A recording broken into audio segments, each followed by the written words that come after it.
میں دنیا میں ان بدقسمت لڑکیوں میں سے ایک تھی جن کے والدین بچپن میں ہی وفات پا گئے تھے اور جو اپنی ممانی کے رحم و کرم پر تھی۔ ماموں بھی کچھ خاص مہربان نہیں تھے، لیکن کبھی کبھی خیال رکھ لیتے تھے، اپنی بیٹیوں کو مجھ سے زیادہ محبت دیتے۔ ماموں کی زندگی زیادہ نہیں تھی، اس لیے وہ قضائے الہی سے جا ملے۔ ماموں کا دنیا سے جانا تھا کہ ممانی نے اپنا اصل رنگ دکھا دیا۔ مہربان تو وہ پہلے بھی نہیں تھی، لیکن جو تھوڑا بہت لحاظ ماموں کا کر لیتی تھی وہ لحاظ ختم ہو گیا، تو انہوں نے مجھ پر ظلم کے پہاڑ توڑ دیے۔ گھر کی ملازمہ کو نکال کر تمام گھر کی ذمہ داری میرے سر پر ڈال دی، حالانکہ میری عمر اس وقت صرف 18 سال تھی۔ مرتے کیا نہ کرتے، میں بے سہارا لڑکی، جیسا ممانی نے کہا میں نے ویسا ہی کیا۔ ممانی کا 35 سالہ بیٹا مجھ پر فریفتہ ہو گیا۔ ممانی سے یہ بات کہاں برداشت ہوتی کہ جس لڑکی سے وہ بچپن سے نفرت کرتی آ رہی تھی وہی ان کی بہو بن جائے۔ اپنے شاندار بیٹے کے لیے ممانی نہ جانے کتنے سپنے سجائے ہوئے تھی۔ وہ اپنے بیٹے کے لیے کوئی ڈاکٹر بہو لانا چاہتی تھی، کسی اونچے خاندان سے، اور میں تو ایک غریب لڑکی تھی جس کے والدین بھی نہیں تھے اور جس کو جہیز کے نام پر کچھ ملنا بھی نہیں تھا۔ ایک واحد خوبی جو میرے پاس تھی وہ میرا حسن تھا۔ میں انتہائی حسین تھی، اتنی زیادہ حسین کہ جب آئینے میں اپنے آپ کو دیکھتی تو حیران ہو جاتی، کیا واقعی میں یہ میں ہوں؟ یہ میری صورت، یہ میرا چہرہ، میری آنکھیں، یہ میرے ہونٹ ہیں۔ میں اپنے چہرے پر ہاتھ رکھ کر اپنے حسن کو دیکھتی رہتی، لیکن میرا حسن کچن اور گھر کی نظر ہو گیا۔ ممانی کا بیٹا مجید میرے حسن کا دیوانہ ہو گیا۔ اس نے ممانی سے کہا کہ شادی کرے گا تو مجھ سے، کسی اور سے نہیں۔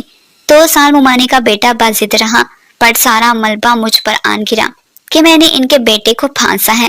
میں ہر وقت ڈری سہمی رہتی، دعا کرتی کہ جلدی میری شادی ہو جائے تو میں اس عذاب سے نکلوں۔ میں ہرگز ممانی کے بیٹے سے شادی نہیں کرنا چاہتی تھی، کیونکہ ممانی کے بیٹے سے شادی کرنے کا مطلب تھا ایک بار پھر سے اسی جہنم میں زندگی گزارنا، جو میں بالکل بھی نہیں چاہتی تھی۔ میں اس گھر کو ہمیشہ کے لیے چھوڑ کر جانا چاہتی تھی، واپس نہیں آنا چاہتی تھی۔ اسی دوران میرے لیے ایک رشتہ آ گیا۔ ممانی نے فوراً ہاں کر دی، چٹ منگنی پٹ بیاہ ہو گیا۔ ان لوگوں نے جہیز کے نام پر 1 روپیہ بھی نہیں لیا تھا۔ میرے کپڑے بھی ان لوگوں نے بنوا کر دیے، تو میں بہت خوش ہوئی۔ مجھے اتنا اچھا سسرال ملا جن کی کوئی ڈیمانڈ نہیں تھی۔ لیکن شادی کی پہلی ہی رات میری ساری خوشی ہوا ہو گئی، جب مجھے میرے شوہر کے متعلق ایک ایسی حقیقت کا علم ہوا جسے سن کر میرے سر پر آسمان آ گرا۔ میں دلہن کے روپ میں سجی سوری بیٹھی تھی اور شوہر ولید کا انتظار کر رہی تھی۔ ولید اندر داخل ہوئے، میرا چہرہ جھکا ہوا تھا تو میرے قریب آ کر بیٹھ گئے، لیکن مجھے نہ جانے کیوں کسی انہونی کا احساس ہوا۔ انہوں نے مجھے سوال کیا کہ میں دیکھنے میں کیسی ہوں۔ میں نے حیرت سے ان کی طرف دیکھا۔ میں نے کہا آپ خود گھونگھٹ پلٹ کر دیکھ لیں، میں کیسی ہوں۔ ان کا کہکا بلند ہوا۔ مجھے ان کے اس طرح سے زور پر ہنسنے کی بات سمجھ نہیں آئی۔ وہ کیوں ہنس رہے تھے اور کیوں میرا گھونگھٹ پلٹ نہیں رہے تھے؟ میں نے خود ہی اپنا گھونگھٹ پلٹ کر انہیں دیکھا۔ وہ سامنے دیکھ رہے تھے، میری طرف دیکھ ہی نہیں رہے تھے۔ میرا دل ڈوب گیا۔ میں نے ان سے کہا مجھ سے ناراض ہیں یا آپ اس شادی سے خوش نہیں ہیں جو مجھے دیکھ نہیں رہے؟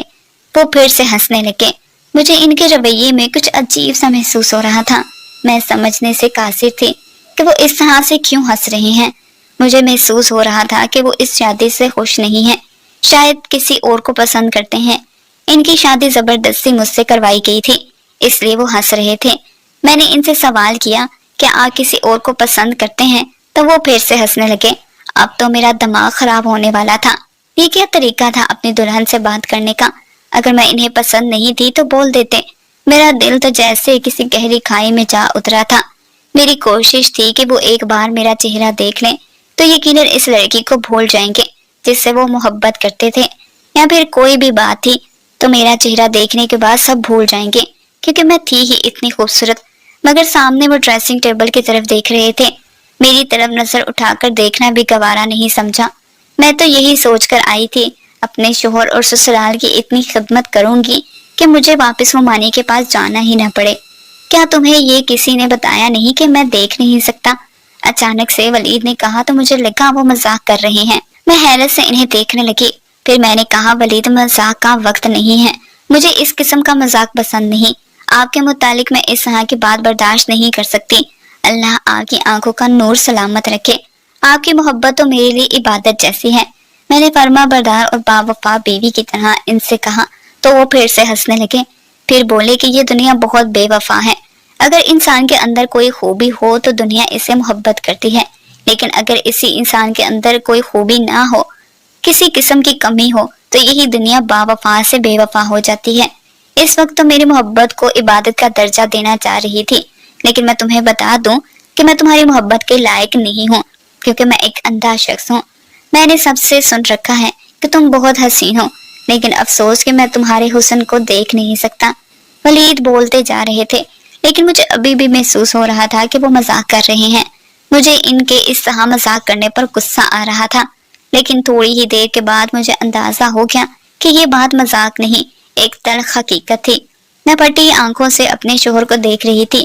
میرے سپنوں کا محل ایک پل میں زمین بوس ہو گیا۔ میں کیا سوچ کر یہاں آئی تھی، اور یہاں جس انسان کے آسرے پر آئی تھی وہ انسان تو دیکھ ہی نہیں سکتا۔ جو دیکھ ہی نہیں سکتا وہ میرا سہارا کیسے بن سکتا ہے؟ اسے تو خود چلنے کے لیے سہارے کی ضرورت تھی۔ میرے ساتھ دھوکا ہوا تھا، اور بہت بڑا دھوکا ہوا تھا۔ یہ دھوکا میری ممانی اور میرے سسرال والوں نے کیا تھا۔ میرا غصے سے برا حال ہو گیا۔ میں ایک دم سے اٹھ کھڑی ہوئی۔ آپ لوگوں کو شرم نہیں آئی غریب مسکین یتیم لڑکی کے ساتھ اتنا بڑا دھوکا دے کر؟ میں نے غصے سے کہا تو ولید بولے، تمہاری ممانی کو پتا تھا کہ میں دیکھ نہیں سکتا، انہوں نے تمہیں نہیں بتایا، اس میں ہمارا قصور نہیں ہے۔ تمہارے ساتھ دھوکا میں نے نہیں، تمہاری ممانی نے کیا ہے۔ انہوں نے مجھ سے کہا تھا کہ انہوں نے تمہیں بتایا ہے کہ میں دیکھ نہیں سکتا اور تم راضی ہو۔ ولید نے کہا تو مجھے غصہ آ گیا۔ میں نے کہا میں راضی ہوں؟ کیا میں راضی ہو سکتی ہوں ایک ایسے انسان سے شادی کرنے پر جو دیکھ ہی نہیں سکتا؟ یا خدایا میں کہاں جاؤں؟ میں تو اپنی تمام تر کشتیاں چلا کر یہاں آئی تھی، اب میرے پاس واپس جانے کا کوئی راستہ نہیں۔ میں نے یہی سوچا تھا کہ میں اس جہنم میں دوبارہ نہیں جاؤں گی، اب میں کہاں جاؤں؟ میں زور زور سے کہتے ہوئے رونے لگی۔ ولید چپ چاپ اپنے بستر پر سو گئے۔ انہوں نے مزید مجھ سے کوئی بات نہیں کی، وہ جلد ہی نیند کی آغوش میں چلے گئے۔ میں حیران پریشان جاگتی رہی۔ رات کے نہ جانے کون سے پہر میری آنکھ لگ گئی، مجھے معلوم نہیں ہوا۔ میری آنکھ کھلی تو ولید سو رہے تھے۔ میرے جاگنے کی آواز پر وہ بھی جاگ گئے تھے۔ انہوں نے سہارا تلاش کیا، لیکن میں اتنے غصے میں تھی کہ میں نے انہیں سہارا دینا بھی ضروری نہیں سمجھا کہ مجھ سے پہلے بھی تو اپنے کام کیا کرتے تھے۔ یہ کمرہ ان کا تھا، اندازے کے مطابق وہ واش روم چلے گئے، پھر تھوڑی دیر بعد باہر نکلے۔ میں نے ان سے کوئی بات نہیں کی۔ انہوں نے مجھے پکارا، کیا تم یہاں ہو؟ میں کمرے میں ہی موجود تھی، مگر میں نے ان کی بات کا کوئی جواب نہیں دیا۔ میرا دل اتنا خراب ہو چکا تھا جس کی کوئی حد نہیں تھی۔ میں 20 سال کی ایک خوبصورت لڑکی تھی اور اس پر یہ ظلم ہوا تھا۔ میری حالت کا اندازہ لگانا دوسروں کے لیے مشکل تھا۔ جوتا پاؤں میں کہاں تکلیف دیتا ہے یہ جوتا پہننے والا ہی جانتا ہے، اور کوئی نہیں۔ مجھے بھی تکلیف ہو رہی تھی، میری تکلیف سے صرف میں ہی واقف تھی۔ دن یوں ہی گزرتے رہے، میرا سسرال میں دل نہ لگتا بھی تو کیسے؟ جس کے سہارے پر میں آئی تھی وہ تو کسی کام کا نہیں تھا۔ میری ساس نے مجھ سے کہا کہ تمہاری ممانی کو ہم نے ہر حقیقت سے آگاہ کیا تھا۔ انہوں نے کہا کہ تم راضی ہو، انسانی ہمدردی کی خاطر ولید سے شادی کرنا چاہتی تھی۔ مجھے وارث چاہیے تھا، اب مجھے تم وارث دو گی۔ اپنی ساس سے بات کرنے کے بعد مجھے احساس ہو گیا کہ میرے سسرال والوں کا کوئی قصور نہیں ہے۔ انہوں نے میری ممانی کو اندھیرے میں نہیں رکھا، لیکن میری ممانی نے مجھے اندھیرے میں رکھا۔ تو کیا ضرورت تھی آپ کو اپنے اندھے بیٹے کی شادی کرنے کی؟ میں نے غصے سے اپنی ساس کو کہا۔ انہوں نے کہا میرے بیٹے کو اندھا نہ کہو، تو مجھے بھی غصہ آ گیا۔ میں نے کہا اندھے کو اندھا نہ کہوں تو اور کیا کہوں؟ میں ایسی پتھر دل اور بے حس لڑکی ہرگز نہیں تھی، لیکن حالات اور واقعات نے مجھے پتھر دل اور بے حس بنا دیا۔ پہلے تو ممانی کے رویے نے مجھے پتھر بنایا، اب شادی کے بعد ملنے والے اس دھوکے نے مجھے بے حس بنا دیا تھا۔ دوسروں کے جذبات اور احساسات کی مجھے کوئی فکر نہیں تھی۔ میرے جذبات چکنا چور ہو چکے تھے، میں برے طریقے سے ٹوٹ گئی تھی اور میری سمجھ میں نہیں آ رہا تھا کہ میں کیا کروں۔ پھر بھی میں نے بہت کوشش کی دل لگانے کی، لیکن میرا دل نہیں لگتا تھا۔ میں چاہتی تھی میرے حسن کو سراہا جائے، میری تعریف کی جائے، مجھے میرا حق ملے۔ اب میں ہر وقت روتی رہتی تھی۔ ولید بند کمرے میں میری سسکیاں سنتے، مجھے چپ کروانے کی کوشش کرتے، لیکن مجھے ان کا وجود ہی اپنے سامنے برداشت نہیں ہو رہا تھا۔ نہ جانے مجھے کیا ہو گیا تھا، میری شخصیت منفی ہو گئی تھی۔ اسی دوران ولید نے کہا وہ شہر سے کہیں دور جا رہے ہیں، واپسی پر انہیں دیر ہو جائے گی۔ ڈرائیور کے ساتھ جاتے اور ڈرائیور کے ساتھ آتے۔ وہ چلے گئے تو میں نے سکون کا سانس لیا۔ میں کام وغیرہ بھی کچھ نہیں کر رہی تھی کیونکہ مجھے بہت غصہ تھا۔ سارا کام نوکرانی کرتی، یہاں پر ہر سہولت تھی، نہیں تھی تو بس میرے دل کی خوشی نہیں تھی۔ آدھی رات کو پیاس کی شدت سے میری آنکھ کھلی تو میں اٹھ کر کچن میں آئی، پانی پینے لگی کہ اچانک سے پیچھے سے کسی نے میرے منہ پر ہاتھ رکھ دیا تاکہ میں چیخ نہ سکوں۔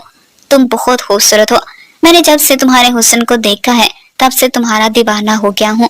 آج تمہارا شوہر گھر پر نہیں ہے، حالانکہ وہ دیکھ نہیں سکتا، لیکن پھر بھی اس کی غیر موجودگی میں آنا چاہتا تھا تاکہ تم سے کھل کر اپنی محبت کا اظہار کر سکوں۔ میں تمہیں بتا دوں، میں تمہارے پڑوس میں رہتا ہوں، روزانہ اپنے کمرے کی کھڑکی سے تمہیں بالکنی میں کھڑا دیکھتا ہوں۔ مجھے افسوس ہے کہ تم جیسی حسین لڑکی کی شادی ایک ایسے انسان سے ہو گئی جو تمہارا حسن دیکھ ہی نہیں سکتا۔ میرے کان کے قریب سرگوشی کے انداز میں وہ بولتا جا رہا تھا۔ میں نے آنکھیں گھما کر دیکھا تو اس نے نقاب پہنا ہوا تھا اور اس کی آنکھیں نمایاں تھی۔ میں قسمت اور حالات کی ماری ہوئی لڑکی تھی۔ جب کسی اور کے منہ سے اپنے لیے تعریف سنی تو مجھے بہت اچھا لگا، بجائے اس کی کہ میں اس کی باتوں پر غصہ کرتی۔ مجھے اس کی باتیں اچھی لگی اور ایسی باتوں ہی کو میں سننا چاہتی تھی جو میرے حسن کو سراہے۔ میں نے اسے اشاروں میں کہا مجھے بولنے دو۔ اس نے میرے منہ سے ہاتھ ہٹا دیا۔ میں نے پوچھا تم کون ہو؟ اس نے بتایا میں تم سے محبت کرتا ہوں اور روزانہ تمہیں دیکھتا ہوں۔ میں نے اس سے کہا یہاں سے چلے جاؤ، میرا شوہر آ جائے گا۔ اس نے کہا مجھے تمہارے شوہر کی خبر ہے، وہ کل صبح ہی آئے گا، لیکن پھر بھی مجھے اپنی ساس کا خوف تھا، اس رات تو میں نے اسے بھگا دیا، لیکن جب بھی ولید کام سے کہیں جاتے تو وہ آ جاتا۔ نہ جانے اس نے کون سا چور راستہ بنایا ہوا تھا، پہلے وہ کچن میں آ جاتا تھا اور اب میرے کمرے کی کھڑکی پھلانگ کر میرے کمرے میں آ جاتا۔ ہم دونوں باتیں کرتے اور وہ میرے حسن کی تعریفیں کرتا رہتا، میں سنتی رہتی اور مجھے اچھا محسوس ہوتا، لیکن وہ ہمیشہ نقاب میں ہی رہتا۔ میں نے اسے کئی بار کہا کہ نقاب ہٹا کر مجھے اپنا چہرہ دکھائے، لیکن اس نے کہا کہ وقت آنے پر دکھاؤں گا۔ اس کی آنکھیں بہت حسین تھی، اس کی آنکھوں سے اندازہ ہو رہا تھا خوبرو نوجوان ہے۔ آنکھوں سے بھی زیادہ اس کی باتیں اچھی تھیں، یعنی کہ وہ گفتار کا غازی تھا۔ مجھے اس کی محبت بھری باتوں کی عادت ہو گئی تھی، تو سارا دن فون کر کے بھی مجھ سے محبت بھری باتیں کرتا۔ میری زندگی میں جس چیز کی کمی تھی وہ مجھے مل رہی تھی، لیکن ایک نامحرم سے۔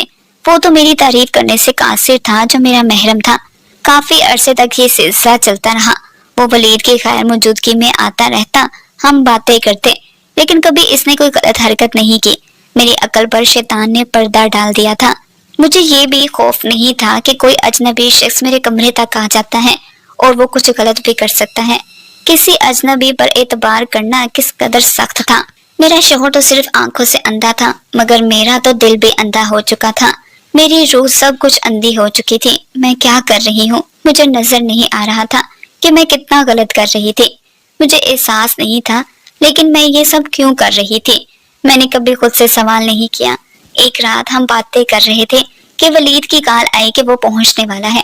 میں حیران ہو گئی، وہ اچانک سے آ گیا۔ میں نے اس سے کہا کہ وہ کہیں چھپ جائے کیونکہ ولید کی گاڑی کی آواز سنائی تھی اور وہ اندر داخل ہو چکا تھا۔ اس نے کہا مجھے چھپنے کی کیا ضرورت ہے، تمہارا شوہر تو دیکھ ہی نہیں سکتا۔ یہ سوچ کر مجھے بھی ہنسی آ گئی۔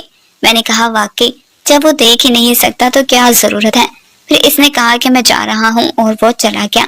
تھوڑی دیر بعد ولید اندر آئے۔ میں نے کوئی بات نہیں کی، انہوں نے سلام کیا، میں نے جواب دیا، سونے کے لیے لیٹ گئی۔ میں نے لائٹ آف کی اور مطمئن ہو کر آنکھیں بند کی، سونے کی کوشش کرنے لگی، لیکن میں نے محسوس کیا کہ ولید سوئے نہیں تھے، وہ بیٹھے ہوئے تھے۔ پھر اچانک سے بول پڑے، تمہیں معلوم ہے میرے والد بھی اندھے تھے اور میری ماں بے حد حسین تھی۔ خاندان والوں کے دباؤ میں آ کر میری ماں نے میرے والد سے شادی تو کر لی، لیکن ان کے اندر ایک ویرانی تھی ہمیشہ سے کہ انہیں اندھے انسان کے ساتھ زندگی بسر کرنا بہت مشکل لگ رہا تھا۔ میں پیدا ہوا تو والدہ نے اپنا دل مجھ سے لگا لیا، لیکن پھر ان کا دل مجھ سے بھی اٹھ گیا، انہوں نے اپنا دل کہیں اور لگا لیا۔ ابا کی غیر موجودگی میں روزانہ ایک غیر شخص ہمارے گھر آتا اور میری ماں اس سے باتیں کرتی رہتی تھی۔ میں سنتا تھا مگر کچھ کہتا نہیں تھا۔ جیسے ہی ولید نے یہ الفاظ ادا کیے میری جان نکل گئی۔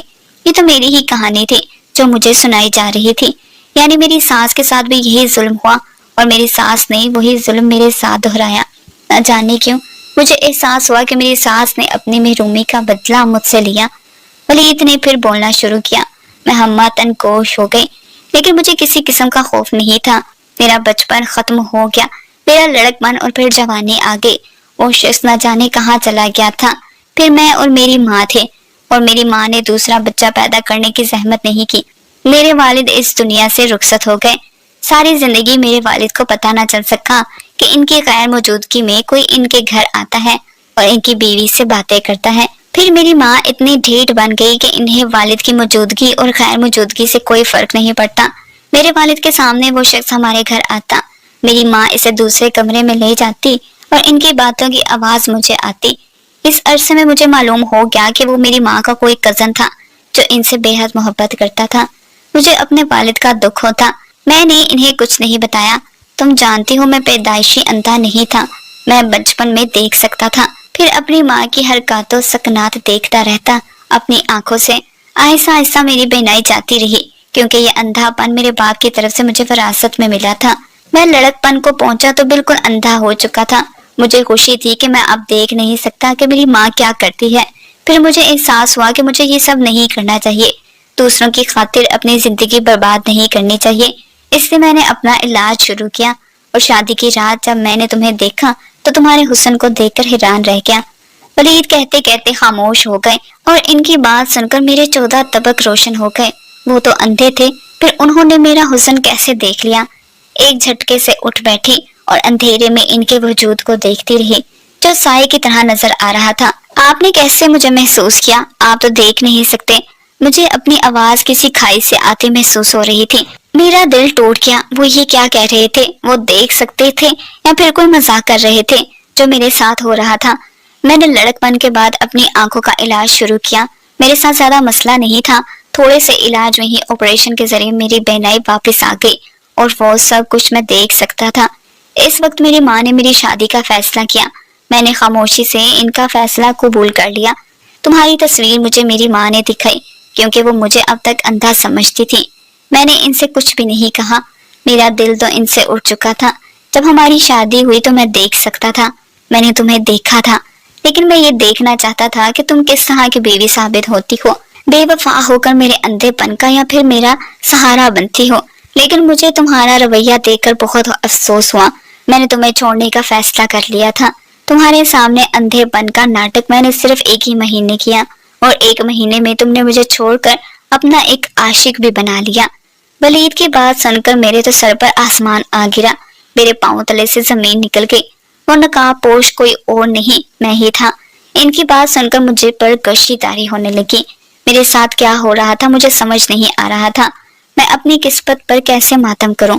آپ نے یہ سب میرے ساتھ کیوں کیا؟ میں نے ہمت کر کے ولید سے سوال کیا۔ ولید نے اٹھ کر کمرے کی لائٹ آن کر دی، وہی نقاب دراز سے نکالا، اپنے چہرے پر پہن لیا۔ میں نے دیکھا یہ وہی شخص ہے جو مجھ سے ملنے آتا تھا۔ میں اپنے شوہر سے اس قدر نفرت میں مبتلا ہو گئی تھی کہ کبھی غور نہیں کیا کہ یہ آنکھیں میرے شوہر کی تھیں جنہیں میں دیکھتی ہوں۔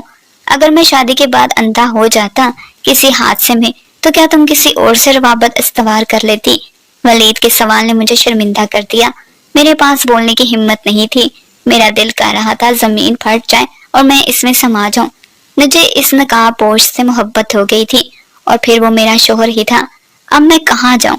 میں تم سے ناراض نہیں ہوں، میں حالات کا مارا ہوا انسان تھا جس نے اپنی ماں کی بے وفائی دیکھی تھی، اور میں اس کی سزا ایک معصوم لڑکی کو دینا چاہ رہا تھا، اسے آزما کر۔ لیکن آج مجھے احساس ہو رہا ہے کہ میں نے غلط کیا۔ میں تمہیں معاف کرتا ہوں کیونکہ میں تمہارے کردار کو جان گیا ہوں۔ تم نے ایک اجنبی سے صرف باتیں کی، اپنی حدود کا خیال رکھا۔ تمہارے احساسات اور جذبات میں پاکیزگی میں نے تنہائی میں دیکھ لی تھی۔ مجھے احساس ہو گیا کہ تمہیں صرف محبت بھری باتوں کی ضرورت تھی، تمہارے اندر کوئی برائی نہیں تھی، ایک احساس سے کمتری تھا، اور بس میں تمہیں کیا خاک معاف کروں گا، بلکہ میں تو اس قابل نہیں کہ تمہیں معاف کر سکوں۔ مجھ میں ہمت نہیں کہ میں تم سے معافی مانگوں، ہو سکے تو مجھے معاف کر دو۔ غلط تم نہیں بلکہ غلط میں ہوں۔ میں نے تمہارے ساتھ غلط کیا، تمہیں آزمائش میں ڈال کر، کسی اور کی سزا تمہیں دیکھ کر۔ ولید نے کہا تو میں نے روتے ہوئے ان سے معافی مانگی۔ میں نے انہیں معاف کر دیا، وہ بھی مجھے معاف کر دے۔ ہم انسان خطا کے پتلے ہیں، غلطی سے پاک صرف خدا کی ذات ہے۔ مجھے احساس ہو رہا تھا کہ ولید اندھے نہیں تھے، اندھی میں تھی۔ آج خدا نے ولید کے ساتھ مجھے بھی بینائی عطا کر دی تھی۔ میں اس کی شکر گزار تھی اس رات ہم دونوں نے مل کر خوشگوار ازدواجی زندگی کی بنیاد رکھی اور ہم بہت خوش تھے۔